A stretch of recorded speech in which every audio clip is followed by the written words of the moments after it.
Hello, আসসালামু আলাইকুম everyone. কেমন আছো সবাই? আশা করছি সবাই ভালো আছো, আমিও ভালো আছি। আজকে কিন্তু একটা ইন্টারেস্টিং জিনিস হয়েছে।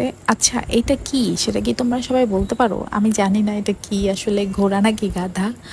আমি মনে করতেছি এটা মনে হয় গাধা। আমি না এই ঘোড়া গাধার মধ্যে কনফিউশন মানে সৃষ্টি করি সব সময়। সো আজকে আমরা হচ্ছে এরকম মাছের বাজারে গেছিলাম। মাছের বাজার বলতে হচ্ছে জাহাঙ্গীরনগর ইউনিভার্সিটির সামনেই হচ্ছে এই মাছের বাজার। এখানে একটা লোক কিছুদিন যাবতই আমি দেখতেছি এরকম বড় বড় মাছ নিয়ে মানে সে আসে। সো আমি কোনো দিন বাসে থাকি বা যাওয়ার জন্য কোনো কিছুতে থাকি, অন দ্য ওয়েতে থাকি, এই জন্য আমি কখনোই না তাদের সামনে আসতে পারি না, মানে আমি দেখার জন্য। কিন্তু সেদিন বাসে থেকে যাওয়ার সময় আমি দেখতেছিলাম উনি এত বড় বড় মাছ আনছে, মানে আনবিলিভেবল। আমি এত বড় মাছ নিজে মানে কোনো সময় সামনাসামনি দেখি নাই, সত্যি কথা যেটা। তো আজকে কি করছি, আমরা যখন যাচ্ছি